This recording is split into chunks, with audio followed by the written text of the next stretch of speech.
Hello, I'm Dominika from Warsaw University of Life Sciences. I would like to tell you just a few words about the impact of farming methods on the environment and food quality.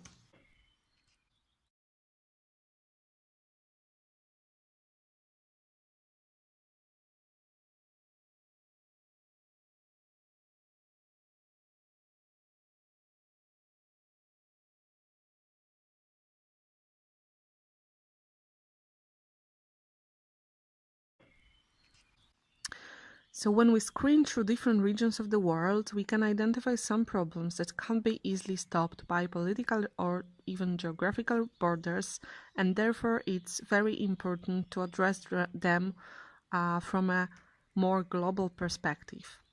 If you consider what the current global human population is, it has already exceeded 7.2 billion people, and apparently it's a very new situation for our Earth to host such a number of human creatures. The fast growth of the number of humans happened just recently, actually just during the last 2 centuries, and it's still happening. And we have to keep in mind that we need to feed all these people without completely destroying the Earth, and that's a real challenge.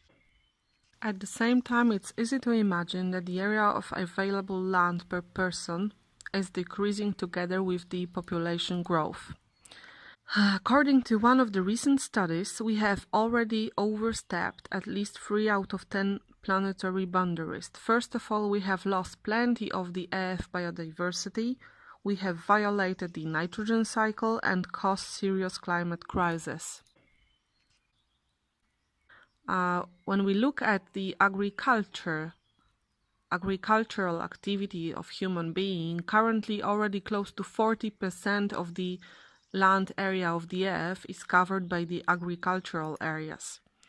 And the agriculture of today is not very close to sustainability. It is mainly dominated by large-scale monocultures and intensive agricultural practices that are definitely strongly dependent on synthetic fertilizers, chemical, plant protection agents, and recently also genetic engineering. And the aim of intensive agronomic practices of today is basically to provide as high yields as possible with the lowest possible costs. In the effect, agriculture became definitely one of the economy branches with the biggest negative impact on the natural environment. The agri-food sector has been estimated to impact the greenhouse gases emission more than any other sector, including construction, transportation, and others. If we don't change anything in the current system, we need to produce more food by 2050 than we have ever done in human history. This will require 120% more water, 42% more cropland, and loss of 14% more forest. This will also emit enough CO2 to create another 2 degrees of global warming, and we will lose much of the world's biodiversity. So we simply can't afford this. There are different ways to get closer to sustainability of the agri-food system. Just one of the ways is going organic. What does it mean? Organic food is produced only with natural inputs, without chemical, pesticides, synthetic fertilizers, and GMOs. It is also processed without artificial food additives. Organic farming should also protect biodiversity and respect animal welfare. It looks, therefore, like a good alternative to current aggressive agricultural systems.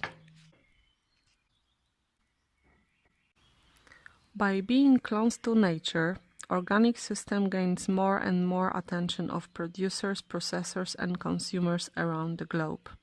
The number of organic farmers has grown 10 times in the last 15 years.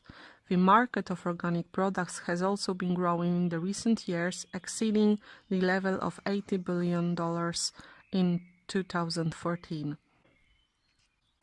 The authors of a recent extensive review on organic farming, published in Nature, concluded that feeding a growing human population while keeping sustainability goals in mind is possible with the organic farming system.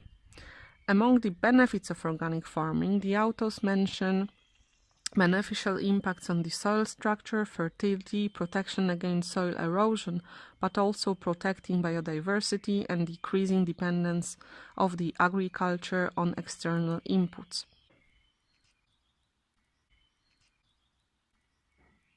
It became obvious that the agriculture of tomorrow should provide safe and quality food for everyone, ensuring at the same time the environmental, social and economic benefits. It should cover not only our current needs, but consider the needs of future generations. An organic system seems to address each of the mentioned points. However, still more research is needed to support organic farming and other sustainable practices to optimize yields they provide and their environmental performance. Consumers often seek for safe and quality food with a positive impact on their health. Many of them believe that organic food is such a choice. I will show you selected results of the biggest organic versus non-organic food comparison meta-analysis that was carried out by researchers from Newcastle University, including myself, in years 2010-2016. The meta-analysis has shown up to 70% higher concentrations of different groups of plant secondary metabolites in organic compared to non-organic plant foods. Many of these compounds have previously been linked to a reduced risk of chronic diseases, including cardiovascular disease and certain cancers. Moreover, the study shown almost 50% lower cadmium concentrations in organically grown plants. Cadmium is a highly persistent and toxic heavy metal known to exert carcinogenic effects. Most importantly, we have found that the frequency of pesticide residues occurrence was 7 times higher in non-organic compared to organic fruit and 3 times higher in non-organically cultivated vegetables. And a question for discussion: how do you think? Are the reported differences between organic and non-organic foods relevant for our health? That's all for today. Thank you very much for your attention.